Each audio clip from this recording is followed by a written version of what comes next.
నమస్తే political vice స్వాగతం.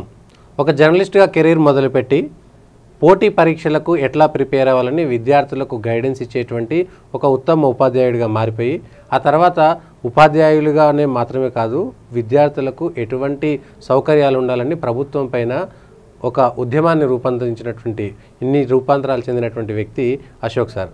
అసలు అశోక్ సార్ ఎందుకు పోటీ చేస్తున్నాడు, ఏమిటి, ఎమ్మెల్సీ ఎందుకు రావాల్సి అనుకున్నాడు, ఈ అంశాలన్నీ మాట్లాడే ప్రయత్నం చేద్దాం. నమస్తే అశోక్ గారు. నమస్తే. జర్నలిస్టు, మీరు జర్నలిస్టు, నేను జర్నలిస్టు. ఒక జర్నలిస్టు ఎందుకు తన ఉద్యోగం వదిలిపెట్టి ఒక టీచర్ అయిన పాఠాలు ఎందుకు చెప్పాలనుకున్నారు పోటీ పరీక్షలకి? దానికి ఏం జరిగింది దాని వెనుక? అంటే నాకు జీవితంలో జరిగిన ప్రతి సంఘటన కూడా అనుకోకుండానే ఒకదాని నుంచి ఒకదానికి ఎంటర్ కావాల్సిన పరిస్థితి ఏర్పడ్డాయి. అది ఒక పరిస్థితుల ప్రభావం. వాస్తవంగా నేను డిగ్రీలో ఉన్నప్పుడు ఒక మెరిట్ స్టూడెంట్ని. ఇంటర్మీడియట్ వరకు చదువు అంటే అర్థం కాని ఒక పరిస్థితుల్లోకి వెళ్ళి ఎప్పుడైతే ఇంటర్మీడియట్ సెకండ్ ఇయర్కి వచ్చానో జీవితం ఉన్నది చదువు ద్వారానే గుర్తించి డిగ్రీలో కాలేజ్ టాపర్కి వచ్చాను. డిగ్రీలో ఉన్నప్పుడు ఒక గ్రూప్ 1 ఆఫీసర్ కావాలని కలగన్నటువంటి వ్యక్తిని. కానీ డిగ్రీ అయిపోయిన తర్వాత డిగ్రీలో ఒక జర్నలిజం ఒక వన్ ఆఫ్ ద సబ్జెక్ట్ హెచ్జిఎంజే అనే ఒక కోర్సు ఉన్నది. ఆ హెచ్జిఎంజే కోర్సు ఉన్నప్పుడు మా పైన అక్కడ జర్నలిస్ట్గా పనిచేస్తూ మాకు పాఠం చెప్పినట్టు ఒక గురువు అరుణ్ కుమార్ గారు ఉన్నారు. ఆయన ఎప్పుడూ ఈ జర్నలిజం గురించి బాగా చెప్పిన కారణంగా నాటుకొని పోయి నేను ఎంఎస్సి జాగ్రఫీలో జాయిన్ అయిన నేను జాగ్రఫీ ఉపాధిస్తుందో లేదో జర్నలిజం అంటే బాగుంటుంది ఏదో చేయొచ్చు అన్న తపనతో జాగ్రఫీని వదిలిపెట్టి మళ్ళీ బీసీజే బ్యాచిలర్ ఆఫ్ కామర్స్ జర్నలిజంలో జాయిన్ అయ్యి ఆ తర్వాత వార్తా పేపర్కి వెళ్ళి నా యొక్క ప్రస్థానం మొదలుపెట్టాను. అంటే పోటీ పరీక్షల్లో ఉండి చదువుకొని గ్రూప్ 1 ఆఫీసర్ కావాల్సిన నేను జర్నలిస్ట్గా మారిపోయాను. తెలియకుండానే దాంట్లోకి వెళ్ళిపోయాను. అక్కడ 2002 సెప్టెంబర్ నుంచి నా ప్రస్థానం జర్నలిస్ట్గా మొదలుపెట్టి వార్తా పేపర్లో ఆంధ్రజ్యోతి, సాక్షి, నమస్తే తెలంగాణ, నల్గొండ ఎడిటర్గా, రంగారెడ్డి జిల్లా ఎడిటర్గా, టోటల్ ఎడ్యుకేషన్ సంబంధించినటువంటి 10 జిల్లాలకు సంబంధించినటువంటి ఒక ఇన్ఛార్జిగా పనిచేశాను. ఒక 15 ఏళ్ల పాటు జర్నలిజంలో నా జీవితం అంతా గడిచిపోయింది. వెనక తిరిగి చూస్తే ఏం కనపడతలేదు. అంటే జర్నలిజం అనేది ఒక ఊబిలాగా వెళ్ళిపోయింది. ఆ ఊబి నుంచి బయటపడడానికి నాకు 15 సంవత్సరాలు పట్టింది. నేను ఒక ఎడ్యుకేషన్ డెస్క్ ఇన్ఛార్జిగా పనిచేస్తున్నప్పుడు ఒక ఇన్స్టిట్యూట్ డైరెక్టర్ వచ్చి, సార్ మీ ఆర్టికల్స్ బాగుంటాయి, నేను రెగ్యులర్గా చదువుతాను, మీరు మాకు ఒక గెస్ట్ క్లాస్ కోసం రండి సార్ అని చెప్పేసి ఆయన ఇన్వైట్ చేశాడు. ఆ ఇన్వైట్ చేసినప్పుడు పోయి 2 గంటలు పాఠం చెప్పాను. అంటే వాస్తవంగా డిగ్రీలో చదివే అకాడమిక్ చదువులు వేరు, ఆఫ్టర్ డిగ్రీ తర్వాత పోటీ పరీక్ష చదవడం వేరు. ఆ పోటీ పరీక్షలో ప్రిపేర్ అయిన వ్యక్తిగా, ఎందుకంటే నేను ఒక గ్రూప్ 1 3-4 సార్లు మెయిన్స్ రాశాను, ఒక జైలు ఇంటర్వ్యూ వరకు పోయాను, డిఎస్సి కూడా హాఫ్ మార్క్తో పోయింది. అంటే ఉద్యోగం కొట్టాలని తపన ఉండేది, కానీ జర్నలిస్ట్గా పనిచేస్తున్నాం. జర్నలిజంలో రాత్రి దాకా డ్యూటీలు చేసి పొద్దుగాలు చదవాలంటే కష్టమైపోయేది. అయినప్పుడు కూడా పైదాకా పోయాము. ఈ వర్క్ ఒత్తిడి కారణంగా దాన్ని సాధించలేకపోయాం. కానీ ఆ పోటీ పరీక్షలు అనే ఒక మనసులో ఎప్పుడు కూడా నన్ను తొలుస్తూ ఉండేది. అట్లా ఒక 2 గంటలు what is the competitive, what is the academic, what is the difference, ఇప్పుడు ఏం చదువుతున్నారు, ఎలా చదవాలా అన్న దానిపైన ఒక 2 గంటల పాటు నాన్ స్టాప్గా నేను క్లాస్ చెప్తే వాళ్ళు ఫీదా అయిపోయి, లేదు సార్ మీరు మాకు రోజు 1 గంట సేపు పాఠం చెప్పండి అని రిక్వెస్ట్ చేశారు. అట్లా 2014 నవంబర్ 1వ తారీఖు నాడు నేను ఒక ఫ్యాకల్టీగా అవతారం ఎత్తాను. 1 సంవత్సర కాలం పాటు నమస్తే తెలంగాణలో ఎడ్యుకేషన్ డెస్క్ ఇన్ఛార్జిగా పనిచేస్తూనే మార్నింగ్ పూట 1-2 గంటలు వివిధ రకాల ఇన్స్టిట్యూట్లలో చెప్తూ మధ్యాహ్నం ఆఫీస్ పోయి నైట్ దాకా డ్యూటీ చేసుకొని 2 డ్యూటీలు సంవత్సరం పాటు 2 చేశాను. కానీ 14 ఏళ్ళు ఇవ్వని ఒక సంతృప్తి, జర్నలిస్ట్ జీవితమైన సంతృప్తి ఒక టీచర్గా, ఒక ఫ్యాకల్టీగా నాకు ఇచ్చింది. ఎందుకంటే పిల్లల ముందు మనం నిలబడి పాఠం చెప్తున్నప్పుడు ఎట్లా అనిపించేది అంటే మంచిగా అనిపించేది. గంటలు టైం తెలిసేది కాదు. నేను ఏ రోజు కూడా టైం చూసుకొని పాఠం చెప్తూనే కాదు. పిల్లలు సార్ 1 అయింది 1:30 అవుతుంది, నాకు భోజన సమయం వస్తుంది ఒక నేపథ్యంలో చెప్పినప్పుడు మాత్రమే నాకు గుర్తొచ్చేది. అప్పుడు వాళ్ళని వదిలిపెట్టే సందర్భాలు మనకు కనబడుతుంది. అలా నేను ఒక పోటీ పరీక్షలోకి ఎంటర్ అయ్యి ఆ తర్వాత 1 ఇయర్ కాలం పాటు మంచిగా అనిపించిన నేపథ్యంలో దీంట్లో ఉపాధి ఉంది, ఒక సాటిస్ఫాక్షన్, సంతృప్తి అనేది దొరుకుతుంది. ఆ సంతృప్తి కారణంగా అక్కడ జర్నలిజాన్ని పక్కన పెట్టి ఒక ఫ్యాకల్టీగా మారాను. ఫ్యాకల్టీగా మారిన తర్వాత ఎంతగా తిరిగానంటే అంత తిరిగాను. 1 కాదు 2 కాదు. హైదరాబాద్లో పాఠం చెప్పేది, మహబూబ్ నగర్లో పాఠం చెప్పేది, Nalgonda SC study circle, BC study circle, private ఇన్స్టిట్యూట్లు, కరీంనగర్, వరంగల్, సిద్దిపేట, ఎక్కడ క్లాస్ ఉంటే అక్కడ పోయేటోని. అంటే అక్కడ మనం పైసలు సంపాదించిన ఆలోచన కంటే పాఠం చెప్పినప్పుడు వాళ్ళ ముందు నిలబడి గంటల కొద్దీ, ఎన్ని గంటలు అంటే మార్నింగ్ 8 to ఈవినింగ్ 8 చెప్పిన సందర్భాలు ఉన్నాయి. అంత పాఠంలో లీనమై పైగా ఉద్యమం పైన నాది పిహెచ్డి. కొన్ని వందల పుస్తకాలను సేకరించిన, రెగ్యులర్గా పేపర్ని ఎంత చదవాలో అంత చదివాను. ఇవన్నిటి కారణంగా ఒక ఉద్యమం పైన మంచి గ్రిప్ వచ్చింది. రాష్ట్రంలోనే నెంబర్ 1 ఫ్యాకల్టీగా మారిపోయినా.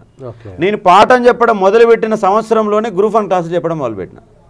అదే సమయంలో టీసాట్ గవర్నమెంట్ ఛానల్ వచ్చింది, కొత్త సిలబస్, కొత్త రాష్ట్రం ఏర్పడింది, అసలు ఏం చదవాలో తెలియదు, సిలబస్ ఏందో తెలియదు, గందరగోళం ఉండే సమయంలో టైం తక్కువ ఉంది, జస్ట్ లాస్ట్ 1 మంత్ టైం ఉంది. ఆ టైంలో జియో సిమ్ వచ్చింది, వాళ్ళే క్లాసులు చెప్పించారు. ఇక ఆ ఉద్యమ చరిత్ర క్లాసులని రోజు 1,00,000 మంది చూసేవాళ్ళు.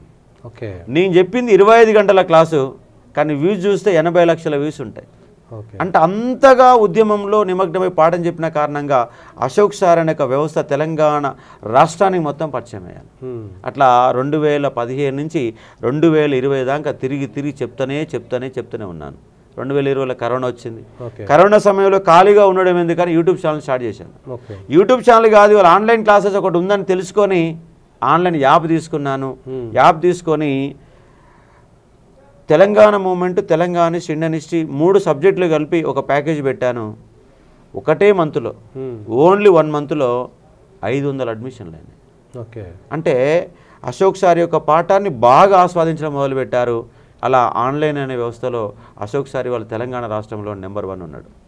నా కాన్సెప్ట్ కూడా ఏంటంటే విద్యార్థులకు బర్డెన్ కావద్దు, మనం మరీ పీడించి డబ్బులు వసూలు చేయొద్దు.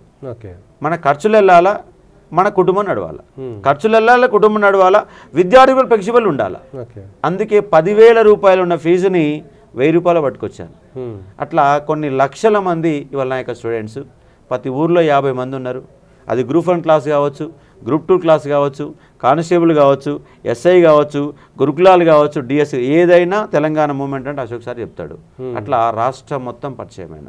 ఒకవైపు పాఠాలు చెప్తున్నా, ఇదే సమయంలో టీఆర్ఎస్ గవర్నమెంట్ 89,000 ఉద్యోగాలు వేసింది. 89,000 ఉద్యోగాలు వేసి ప్రతి నోటిఫికేషన్లో గందరగోళం. 14 పేపర్లు లీక్ అయినాయి.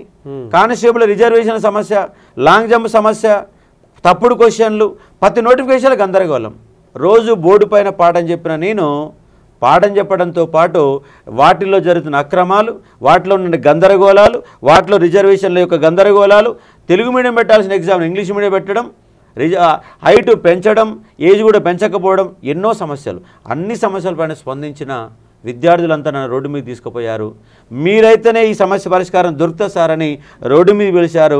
అడ్డంగా రోడ్డు మీద కూర్చున్న, ధర్నాలు చేసిన 4 సంవత్సరాల కాలంలో నేను ఇంట్లో గడిపిన దానికంటే విద్యార్థుల మధ్య గడిపింది ఎక్కువ. అన్ని ఉద్యమాలు, ఈ 3 సంవత్సరాల కాలంలో జరిగిన ప్రతి ఉద్యమంలో కానిస్టేబుల్ రిజర్వేషన్లు కావచ్చు, లాంగ్ జంప్ కావచ్చు, తప్పుడు క్వశ్చన్లు కావచ్చు, జీవో నెంబర్ 46 కావచ్చు, అలాగే జేఎల్ ఇంగ్లీష్ మీడియంలో పెట్టి తెలుగు మీడియం వాళ్ళకి అవకాశం ఇవ్వకపోతే కొట్లాడితే తెలుగు మీడియం సాధించడం కావచ్చు.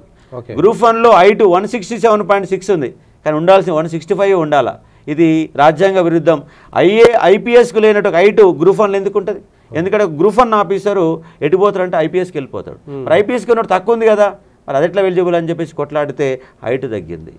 అలాగే ఏజ్ 2011లో గ్రూప్ 1 నోటిఫికేషన్ వస్తే 2023 దాకా నోటిఫికేషన్ లేదని కొట్లాడితే 3 ఏళ్ల పాటు డిఎస్పీకి ఏజ్ రిలాక్సేషన్ ఇచ్చారు. అట్లా ఏజ్ పెంచిపించాను, హైట్ తగ్గిపించాను, జైల్లో తెలుగు మీడియంలో ఎగ్జామ్ రాపించిన. దాంతోపాటు ఈ యొక్క రిజర్వేషన్ సమస్య కారణంగా 2.5 లక్షల మంది గ్రౌండ్కి వచ్చారు. గురుకులాల సమస్య వస్తే కొట్లాడిన, దానిపైన మన కాంగ్రెస్ గవర్నమెంట్ వచ్చినా కూడా నిరాదరణ చేసిన. గత గవర్నమెంట్ మోసం చేసింది, ఇవాళ కాంగ్రెస్ కూడా మోసం చేస్తుంది. గ్రూప్ 2 ఉద్యోగాలు వేశారు, 783 ఉద్యోగాలు గత గవర్నమెంట్ ఉద్యోగాలు ఉంటే ఆ ఉద్యోగాలకే తేదీలు ఇచ్చారు తప్ప ఒక్క పోస్టు పెంచలే. కానీ మీ ఎన్నికల మేనిఫెస్టో ఏం చెప్తుంది? 2 లక్షల ఉద్యోగాలు ఇస్తారు మేనిఫెస్టో చెప్తుంది. ఫిబ్రవరి 1వ తారీఖున మేనిఫెస్టో మొదలు పెడతామని చెప్పారు. ఇంతవరకు దానిపైన అతిగతి లేదు. కనీసం ఒక ఐఏఎస్ ఆఫీసర్ చర్చ పెట్టాల, ఒక మంత్రివర్గంలో సమస్య డిస్కషన్ రాలే. మీరు ఎప్పుడు మొదలు పెడితే 2 లక్షల ఉద్యోగాల యొక్క నియామకాలు? పాత ఇచ్చిన ఉద్యోగాలే, వాటికి నియామక పత్రాలు ఇచ్చేసి మీ 30,000 ఉద్యోగాలు ఇచ్చిన లెక్కలు చెప్పుకుంటున్నావు. నువ్వు ఇస్తున్న ఉద్యోగాలు 2 లక్షల ఉద్యోగాలు, ఒక్క నోటిఫికేషన్ రాకుండా, ఒక్క ఉద్యోగం ఎగ్జామ్ పరీక్ష పెట్టకుండా 30,000 ఉద్యోగాలు మీరు ఎట్లా ఇచ్చారు? గత గవర్నమెంట్ ఇచ్చినటువంటి 89,000 ఉద్యోగాలు కౌంట్లు వేసుకొని మీరు ఇవ్వబోయేది 1,10,000 ఉద్యోగాలే, 2 లక్షల ఉద్యోగాలు కాదు. మీరు ఇచ్చే 1,10,000 లెక్కలు చెప్తారు, దొంగ లెక్కలు చెప్తున్నారు. ఆ 1,10,000 ఉద్యోగాలు మీరు ఏం వేస్తారో మీ దగ్గర క్లారిటీ లేదు, ఏం ఉద్యోగాలు ఇవ్వాలో క్లారిటీ లేదు. ఎన్నికలలో లబ్ధి పొందడమే లక్ష్యంగా టీఆర్ఎస్ని ఓడించాలని ఒకే ఒక లక్ష్యంతో, అధికారంలోకి రావడం ఒకే ఒక లక్ష్యంతో 2 లక్షల ఉద్యోగాల ప్రకటన చేశారు. ఇవాళ నిరుద్యోగుల నోట్లో సున్నం పెడతా ఉన్నారు. కాబట్టి ఇవాళ 2 లక్షల ఉద్యోగాలను ఇప్పించడంలో అశోక్ సార్ ముందంజలో ఉంటాడు, ప్రభుత్వాల మెడలు ఉంచుతాడు. ఎందుకంటే గత గవర్నమెంట్ మెడలు ఉంచినాం, గత గవర్నమెంట్ కూలగొట్టినాం. ఎక్కడో 20%లో మీ ఎన్నికల పోలింగ్ ఉండకి 20%ని 40% తీసుకొచ్చిన నిరుద్యోగులు, ఆ నిరుద్యోగులలో ముందు వరుసలో ఉన్న వ్యక్తి ఎవరంటే అశోక్ సారు. రాష్ట్ర వ్యాప్తంగా తిరిగిన లాస్ట్ టైం ఎన్నికల్లో ఇష్టమున్నా లేకపోయినా టీఆర్ఎస్ను ఓడించాలన్న ఒక లక్ష్యంతో కాంగ్రెస్కి ఓటేయమని చెప్పిన. కానీ కాంగ్రెస్ వాళ్ళకి అధికారం ఇస్తే ఇవాళ నిరుద్యోగుల గురించి మాట్లాడతలేరు, తప్పుడు లెక్కలు చెప్తున్నారు. ఇవాళ పోటీ చేసిన తీర్మానం వల్ల 0 నాలెడ్జ్ నిరుద్యోగుల గురించి.